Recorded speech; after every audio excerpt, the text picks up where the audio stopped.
Just make it quick. Sold lot 27 to the man in the hat. Please, just make it quick. She whispered. The next 5 seconds changed her forever. In 1883, in a parched town named Blackwood, the air was thick with the smell of dust and despair, but it was the silent helplessness in a young woman's eyes that truly captured the town's attention. The sun was setting, hanging low over the desolate hills, painting the sky red and scorching the skin of the men gathered in the square. The auctioneer's dry, rasping calls cut through the air, but the most terrifying sound was the hushed, murmuring and gossip of the crowd. They circled a rickety wooden block where a young girl stood. She was lot 27, a name no more than a soulless number. She wore a tattered dress, her bare feet were caked with dirt, and her hands were bound with a rough rope. Her eyes, a pale blue like a stormy sky, stared down at the ground, where specks of dust swirled and vanished. Shame and fear crawled through the air. She felt her skin burning, not from the sun, but from the scrutiny of lifeless eyes and mocking laughter. Perhaps she once had a name, a family, but now all of it had turned to dust. She had once prayed, but her God had died along with her family. The loud laughter of a bearded man, the whispers of women covering their mouths, the shuffling of feet, a dry cough, all created a chaotic symphony, and she only wished to disappear. The stinging sun was unrelenting, beads of sweat trickling down her back, the rhythmic thud of a wooden gavel scraping at her flesh. Bowing her head, bowing it low, she prayed for the auction to end soon, no matter who, no matter the price, as long as she was no longer the hollow lot 27. The pace of the story was slow and heavy, focusing on Ellara's suffering and despair. She had no voice, no acts of defiance. She was just a shadow, a commodity being auctioned. Beside her stood a man in a sharp suit, a small figure whose eyes were full of power and greed. Judge Orrin Crow. He smirked, uttering condescending words about Ellara, his voice dripping with mockery and malice. He looked at Ellara as if she were an object, a possession, something worthless. He didn't care about her. He only cared about the debt she had to repay. Physical pain, emotional pain, she had become all too familiar with it. A tall, broad-shouldered man leaned against a rotting wooden post on the edge of the square. His face was weathered by the sun, his eyes resolute, looking directly at Ellara. His name was Jebediah Stone. His eyes held a deep and unnameable sadness, a pain that had been buried for a long time but was now resurfacing vividly. He wasn't from this town. He lived alone on a distant ranch where the wind blew dust every afternoon. He wasn't a man of many words. He was a man of action, and his actions often came from sudden impulses, from old pains, and from a sense of atonement that he believed he had to make. Jebediah didn't bid immediately. He watched in silence. He saw the despair in Ellara's eyes, and it brought back another image, another pain, the pain of his late wife. She, too, had once had those desperate eyes when he didn't have enough money to pay the doctor. That pain had carved itself deep into his heart and become a part of him. It had built an invisible wall between him and the world, a wall he once thought could never be broken. But now, Ellara's eyes had shattered that wall. He felt a strong urge, an urge to act. The auctioneer's calls continued, and Jebediah Stone stepped forward. He had no money. He only had one thing, a single raw nugget. It was a memento of his wife, a priceless item. He held it up. The crowd was astonished, and Orrin Crow was enraged. He yelled, "That's not money. That's an illegal item." Jebediah said nothing. He just looked straight at Orrin Crow, his eyes full of defiance and determination. "Sold or not sold?" the auctioneer asked. Orrin Crow was furious, but he could do nothing. He had been publicly humiliated by Jebediah Stone. The auctioneer brought the gavel down. "Sold to the man in the hat." The auctioneer's voice rang out like a thunderclap. Ellara looked up and saw Jebediah Stone, the man who had saved her. He was not a handsome man. He was just an ordinary man with sad eyes. He didn't say a word, just took a woolen shawl from his saddlebag and gently draped it over her shoulders. The rough fabric offered a surprising warmth against her sunburned skin. It was the first time in a long while that she had felt a gentle touch without an intent to harm. They rode off in silence, with only the creaking of the saddle and the whispering of the wind. Ellara sat behind Jebediah, and she didn't say a word. She just looked at his broad back. She felt the warmth from the woolen shawl, and she felt a safety she hadn't felt in a long time. She felt alive, something she once thought she would never feel again. The horse's steady footsteps were a constant, rhythmic beat. Every blade of grass, every stone, all became vibrant in her eyes. She didn't know who he was. She didn't know what he wanted. But she trusted him. She believed he wouldn't harm her. Ellara gazed at the hills, where the sun had fully set, as if staring into a world that had crumbled. The pain was a thorn, still there, piercing her heart. She had prayed for the auction to end quickly, no matter who, no matter the price. She just wanted it to be over fast. Her family's debt was too great, and they had sold her. She wasn't a person. She was just a commodity. She raised her hands, looking at the calloused marks on her palms, as if they were living proof of a life that had been sold. She had thought it would be better to die than to live a life as a commodity, without a name, without a choice. The first buyer was a baker, a round-bellied man with flour dusting his apron. He seemed kind enough, with a booming laugh and a smile that reached his eyes. Ellara, then known simply as the girl, was put to work in his bustling bakery. The air was thick with the scent of yeast and sugar, a far cry from the dust and desperation of her old life. For a while, she thought she had found a tolerable existence. She kneaded dough until her arms ached, shaped loaves of bread, and scrubbed the floors until they gleamed. The work was hard, but it was honest. But the baker's kindness had a price. It was in the way his hand lingered on her back as he showed her how to flour a pan, in the way he'd call her to the back room for extra help after his wife had gone to bed. He never forced her, not with his hands. The force was in his position, in the unspoken threat of what would happen if she refused. His wife, a thin-lipped woman with eyes as cold as river stones, saw everything but chose to see nothing. She would look right through Ellara, her gaze sweeping past her as if she were a ghost, a piece of furniture, anything but a person. She buried her head in a worn Bible, its pages filled with prayers for her husband's soul, never once considering the girl's. Ellara felt a deep, chilling despair.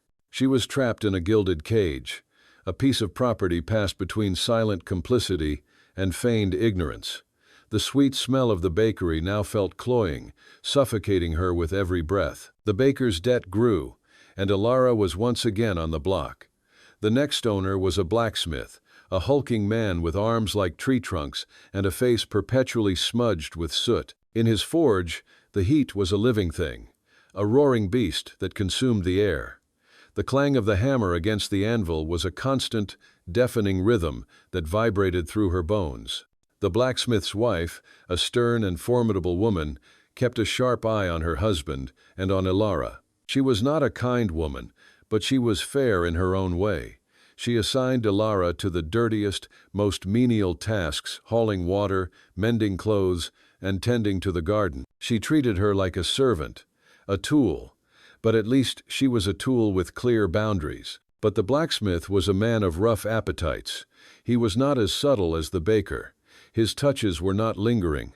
They were grabs, pinches, a hand that would stray when his wife was not looking. He would leer at her, his eyes stripping her bare, and she would feel her skin crawl with a cold dread. The wife, preoccupied with her own children and the endless chores of the household, was oblivious. Or perhaps she, like the baker's wife, had simply learned to look away. One evening, after a particularly hard day, Ellara was left alone with the blacksmith in the forge. He cornered her, his body a wall of muscle and heat, his breath smelling of ale. "Don't you worry, little bird," he grunted, his fingers digging into her arm. "I'll take good care of you." Fear, cold and sharp, seized her. She fought back, not with a scream, but with a silent, desperate struggle. She bit his hand, a sharp, angry protest that took him by surprise. He roared in pain and pushed her away, his rage a tangible thing. The next morning, she was sold again, this time for a pittance, her value diminished by her perceived defiance. Her next master was a man of God, a priest with a booming voice and a kind face. Ellara, now known as Sarah, a name given by the priest's wife in an attempt at redemption, thought she had finally found a safe haven. The priest's home was quiet, filled with books and the scent of beeswax. She was tasked with cleaning the rectory, dusting the pews, and preparing meals. The priest's wife, a woman with soft, sad eyes and a perpetually worried expression, treated her with a fragile kindness. She would sometimes talk to Ellara, asking about her past with a gentle curiosity. Ellara never told her the truth, never spoke of the baker or the blacksmith. The words would have felt like an ugliness she couldn't bring into this pristine home. The priest's wife would hug her Bible to her chest, as if it were a shield against the world, and Ellara often wondered what sins she was praying for. But even in this house of God, Ellara was not safe. The priest, a man who preached of salvation and forgiveness, had his own demons. He would watch her with an intensity that made her skin crawl. He would accidentally touch her in the narrow hallways, his hand brushing against hers, his fingers lingering. He would pull her into his study, his voice low and intimate, to talk about the Lord. But his eyes told a different story. He never touched her in a truly violent way, but his constant, predatory presence was a torment in itself. His wife, the quiet, prayerful woman, knew. Ellara saw it in the way she would clutch her Bible tighter when her husband's gaze lingered on her, in the way her eyes would dart between them, filled with a silent, agonizing terror. She would tell herself that she was helpless, that her husband's position in the town made him untouchable. But what she really was complicit. She was silent, and her silence was as sharp as any blade. It was a suffocating hypocrisy that made Ellara feel more alone than ever. The priest, driven by a deep-seated guilt or a fear of exposure, eventually sold her. This time, she was not sold in a town. She was sold to a traveling merchant, a quiet, somber man with a wagon full of goods. She was no longer a person with a name, but a piece of merchandise, a piece of flesh to be traded for a few coins. She was nothing more than a ghost, a shadow of a girl who had once had a home and a family. The constant fear, the endless work, the dehumanization, it all chipped away at her, leaving behind an empty shell. She had learned to expect nothing, to hope for nothing. She had learned to be a commodity, to be a thing. When the merchant came to sell her, she didn't look up. She didn't pray. She just stood there, her hands raw and calloused, waiting for the inevitable. The buyer was a man named Jebediah. He was tall, quiet, with eyes that held a deep, unreadable sadness. He didn't look at her like a piece of property, he just looked at her. And in that look, something shifted. A tiny flicker of hope, a fragile, trembling thing, began to stir in the desolate ruins of her heart. Arriving at the ranch, Ellara was led into a small, clean room. She clutched the shawl, the only proof of a change she couldn't yet comprehend. It was an old shawl, but it brought her a warmth she hadn't felt in a long time. She looked into an old mirror and saw herself. She wasn't a beautiful girl, but she was no longer the soulless Lot 27. She was Ellara. She was a human being. She had been saved. The physical pain was still there, but the emotional pain had lessened. She felt a sense of peace. She felt a sense of hope. She felt alive. She knew this was a new beginning. She had been saved by a man with a raw nugget and an old shawl. She had been saved by a man with sad eyes and a heart full of compassion. The next day, Ellara woke up. The smell of wood smoke and freshly brewed coffee was a shock to her senses. It was the smell of life, the smell of peace. She went outside and saw Jebediah Stone. He was repairing an old fence. He said nothing, just pointed to a plate of biscuits and a cup of coffee on the table. She ate slowly, deliberately, but she felt a warmth in her stomach. She felt alive. She felt hope. She felt peace. She knew this was a new beginning. She had been saved. Jebediah said nothing. He just watched. He saw the change in Elara's eyes. He saw life, something he once thought he would never see again. He saw hope. He saw peace. He felt happy. He had saved someone. He had saved himself. Ellara explored Jebediah Stone's house. It was a simple home, but it was full of memories. She saw old photographs, old items, and she understood that he had once had a family. She understood that he had once had love. She understood that he had once been happy. She felt empathy. She felt his pain. She felt his loneliness. She knew that he was just like her, a person who had once lost everything. They didn't talk much. They just worked. They fed the chickens, checked the fences, cared for a newborn colt. Ellara, who was only used to heavy labor, found a gentle purpose in caring for a small, fragile creature. She felt the warmth of the colt's fur, its gentle nuzzling. She felt alive, something she once thought she would never feel again. Jebediah Stone continued to repair the old fence. He worked hard, with patience. He didn't say anything, he just did. He wasn't a man of many words, he was a man of action. And his actions often came from sudden impulses, from old pains, and from a sense of atonement that he believed he had to make. He believed he could fix the old fence, and he believed he could fix his life. He believed he could fix the mistakes of the past. They sat together on the porch, looking at the distant hills. The sun had set, and the sky was a canvas of orange and purple. The air was cool, and the smell of evening dew mixed with the scent of pine. Ellara asked Jebediah Stone, "What was that stone for?" Jebediah Stone said nothing. He just looked at the stone and remembered his wife. He remembered their beautiful memories. He remembered the promises they had made to each other. He remembered the dreams they had once shared. Ellara had touched a wound she didn't know he was carrying. She felt a deep sadness. She felt his loneliness. She felt his helplessness. She knew that he was just like her, a person who had once lost everything. She felt empathy. She felt his pain. She felt his loneliness. The long shadow cast against the sunset wasn't a friendly guest, but a reminder that the cruel world hadn't let them go. The sound of hooves grew closer, clearer, like a drum beating in Elara's heart. She squeezed Jebediah's hand, feeling the anxiety rising within her. But she also felt his resolve. He wasn't afraid. He just stood there, facing the enemy. The faint light from the lantern on the porch illuminated the three figures approaching the front yard. Leading them was Orrin Crow, the vicious judge with a smug smile. He wore an expensive suit, but his eyes were full of greed and malice. His two henchmen, two burly men, followed behind, their eyes full of menace.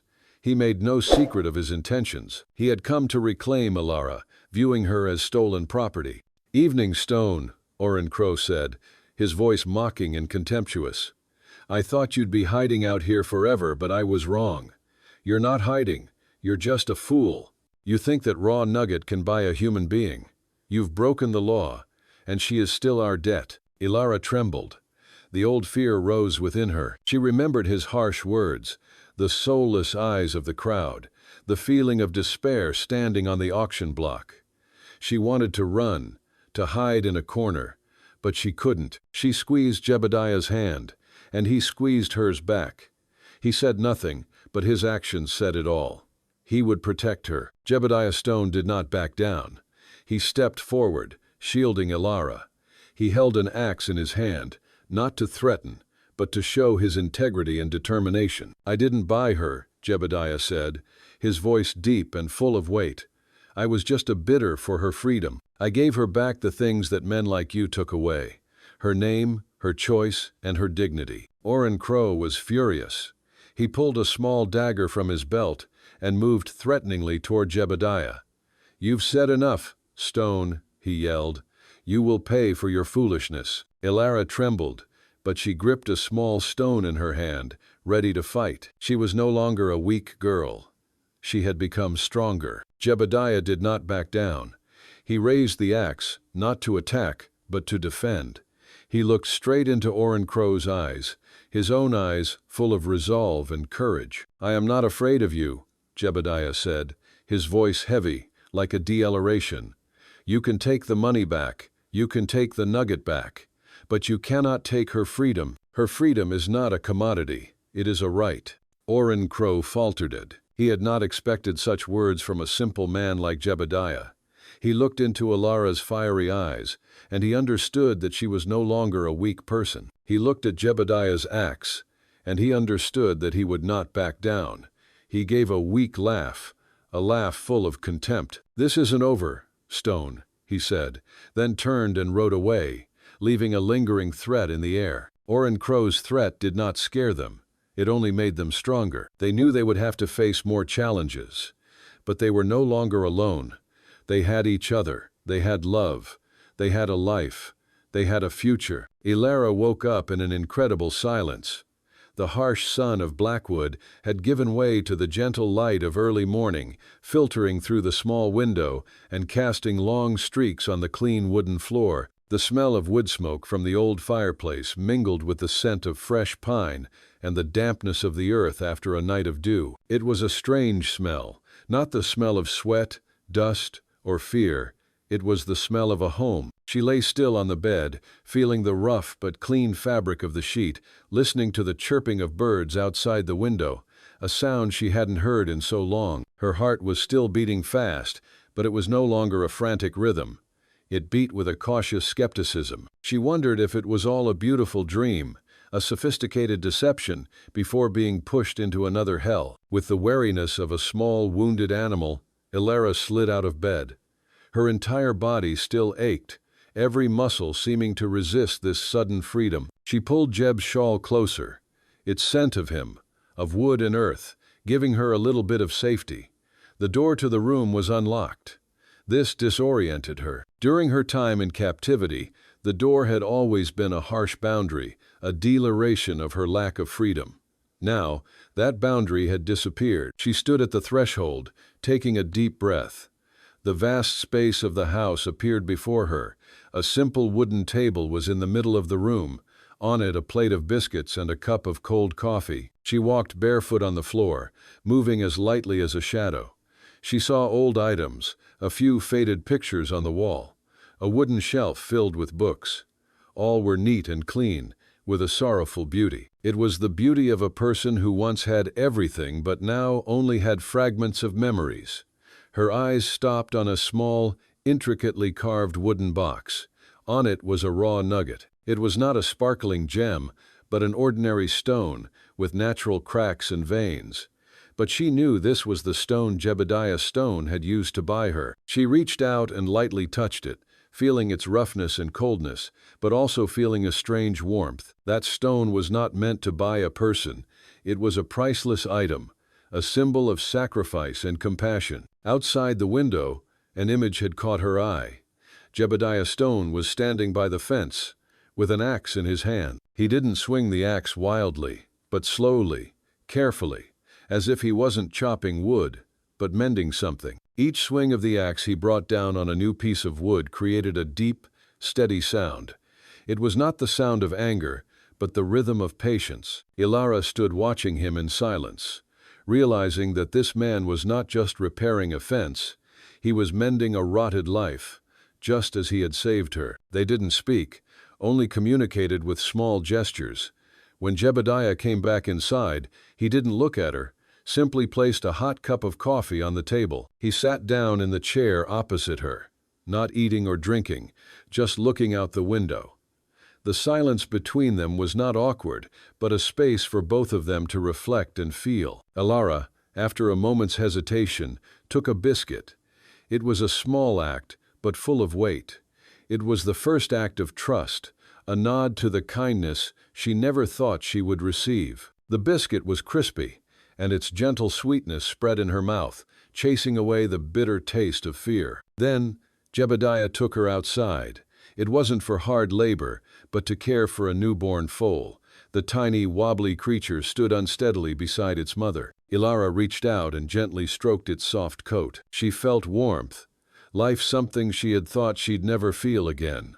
Her fear began to melt away, replaced by empathy and compassion. She looked at the foal and saw herself, a fragile creature trying to survive in a harsh world. Ellara and Jebediah worked together in a wordless harmony.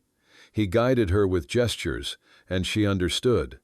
She learned to feed the horses, clean the stalls, and care for the foal. She felt peace. She felt life. She felt hope. She knew this was a new beginning. She had been saved by a man with a rough-cut jewel and an old shawl.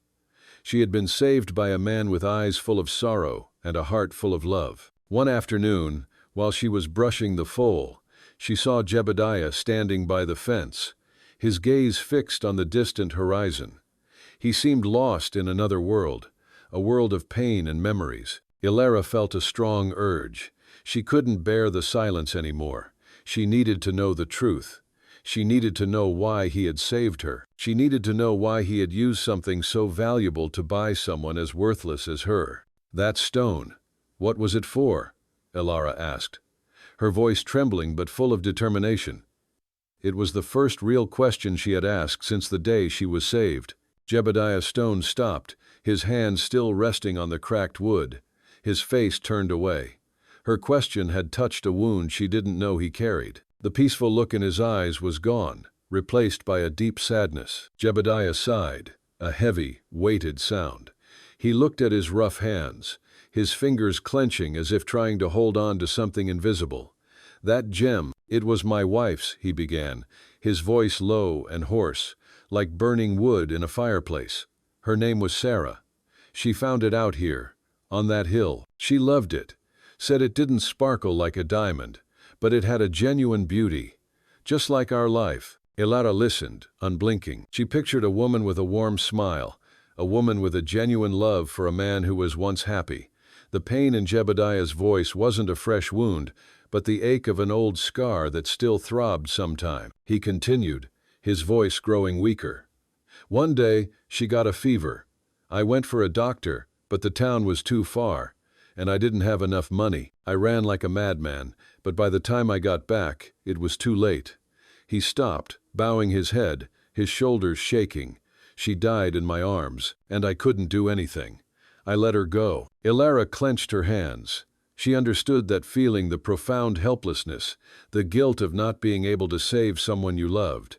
She felt Jebediah's pain, the pain of a man who had lost everything. She felt his loneliness, the loneliness of a man consumed by the past.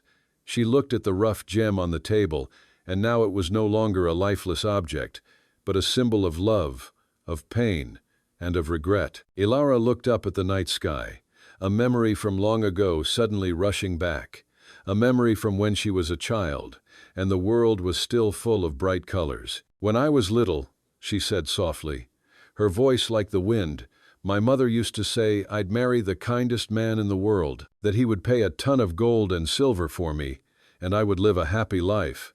She paused, a bitter smile on her face. She was half right.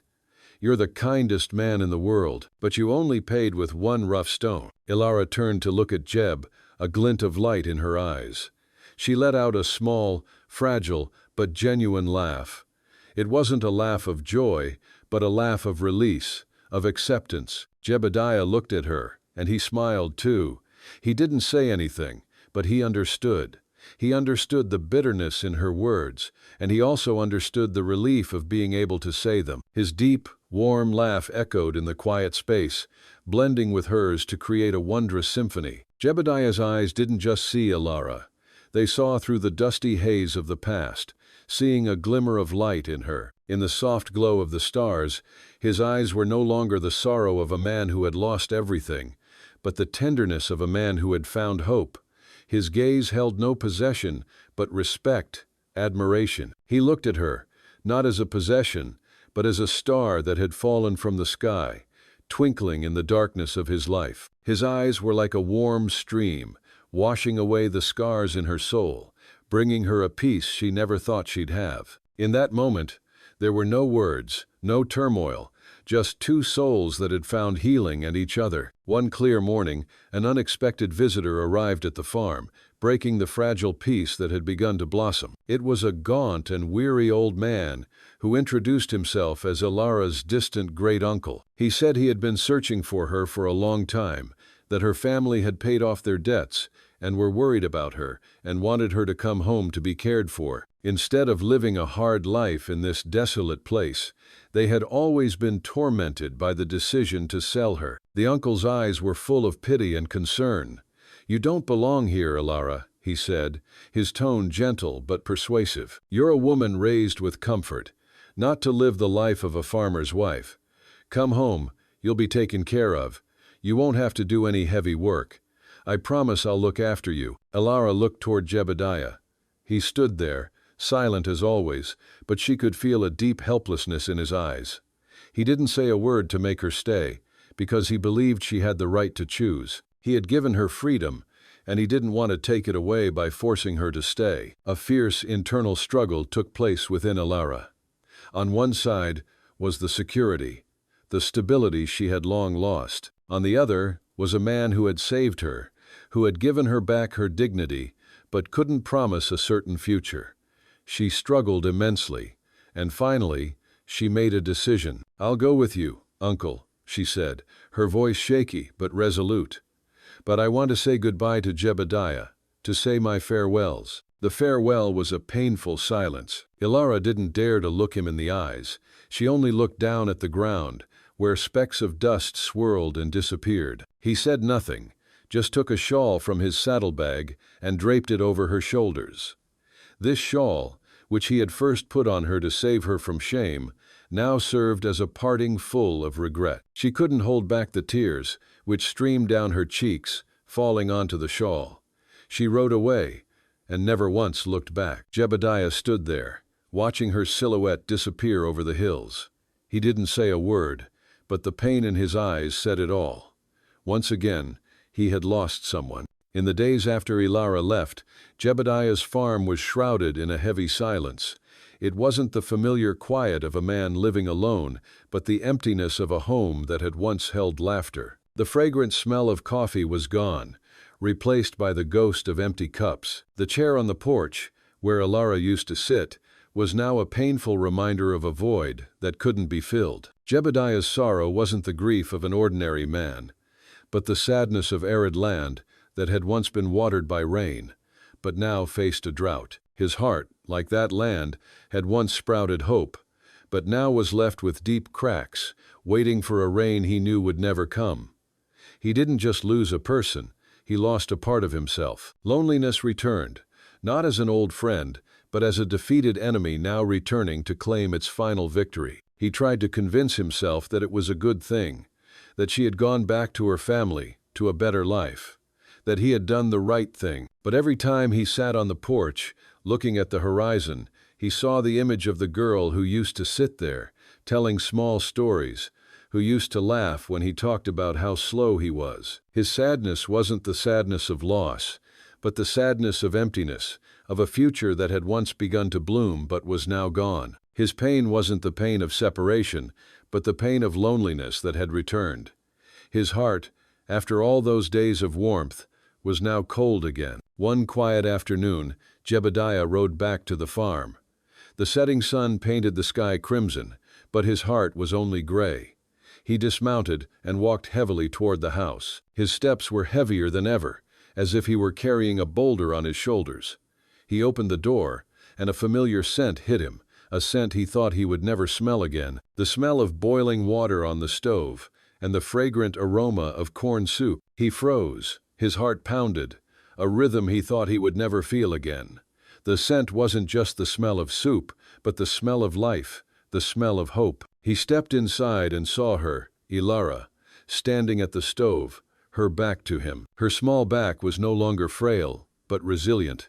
He stood there, not saying a word, just watching her. Ellara turned, and she saw him, her face flushed, her eyes sparkling like stars.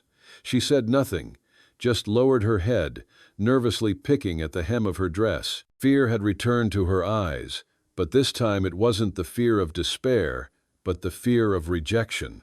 She took a deep breath and began to speak, her voice trembling but full of determination. "I went back to see my parents," she said, "and I told them that I have my own small home, a place where I belong, a place where I am loved and respected."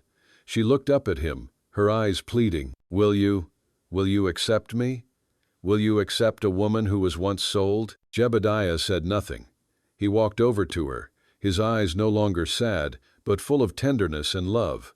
He reached into his pocket and pulled out a ring. It wasn't a diamond ring, but a simple silver one, Yet it was a promise of a future of love and happiness. "I was going to give it to you," he said, his voice warm and gentle, "but I wasn't sure if you truly wanted it.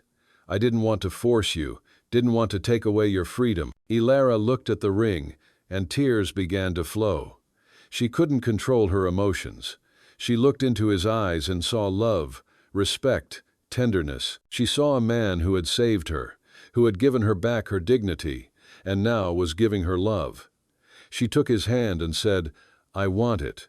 I want it." She didn't just want the ring, she wanted him, his love, his life. He said no more words. He just took Ellara's hand, slowly slipped the silver ring onto her finger, and gently adjusted it to fit. She softly closed her hand, the silver ring sparkling under the weak yellow light like a small star that had found its place. That evening, only a cool breeze caressed her cheeks. She pressed her lips together, tasting the salt of tears that had fallen without her realizing. He silently held her in his arms, a wordless embrace, but it was full of every promise. In that moment, there was no more emptiness, no more pain, only the peace of two souls that had found each other. In the days that followed, Jebediah's farm changed. His world was filled with Ellara's clear laughter, a sound he had thought he would never hear again. The wildflowers, which were once lifeless decorations on the old fence, now seemed to be watered by her happiness, blooming with a powerful vitality. Their fence was not just the boundary of a piece of land, but the border of their own new world. Ellara had grown used to having his broad shoulder whenever they sat on the porch together, looking out at the distant hills. When Jebediah worked, she would often stand from afar and look at his large back. It made her heart feel warm and tender. Ellara stood at the fence where Jebediah was carefully making repairs. She looked out at the red dirt road, scarred with old wagon tracks. The wind blew, carrying the smell of dry grass and dust, and something else, a bitter and heartbreakingly familiar scent, the smell of desperation. From a distance, a small figure gradually appeared. As they got closer, Ellara could see more clearly. A young woman, with disheveled hair, hollow eyes, and a stumbling gait from exhaustion. In her arms was a small child, curled up in a thin blanket, its tiny face covered in dirt. The child's skin was pale, its lips cracked, and it was sleeping soundly in its mother's arms. But even in sleep, its small hands clutched the mother's torn shirt, a last desperate grasp at life. The woman's eyes met Ellara's. It wasn't a pleading look, but an empty one, filled with helplessness and humiliation. Ellara saw herself in those eyes, the image of a girl who had once stood on an auction block, not daring to look up, only wanting to disappear. She saw the pain of a mother who couldn't protect her child, the pain of a woman who had lost everything. The woman stopped at the gate, not daring to enter. It seemed she believed that the gate was the boundary between two worlds, a world she had been left behind in, and a world she had no right to enter. The hardship was etched deep into her face, from the sunburn on her cheeks, to her calloused hands, to the tired lines on her forehead. The child was still asleep, a restless sleep. Ellara stepped out, not saying a word. She had once been in that position, where no words could express the pain and despair. She reached out and gently placed a hand on the woman's shoulder. Her eyes were gentle, full of understanding. Then, with a decisive action, she opened the old wooden gate. "Come in," she said, her voice warm and full of compassion. "You're safe here." The gate opened, not just as an entrance, but as a promise that, in a harsh world, there were still people willing to reach out, willing to share kindness and compassion. It was in that moment that Ellara realized her healing wasn't just for herself, but a torch to light hope for others, for those who had been left behind. This is a Wild West love story, one of the best Wild West stories you can find. A love story between a lonely cowboy and a broken woman. A Western love story about healing, hope, and resilience. A Western story about courage, integrity, and the fight for freedom.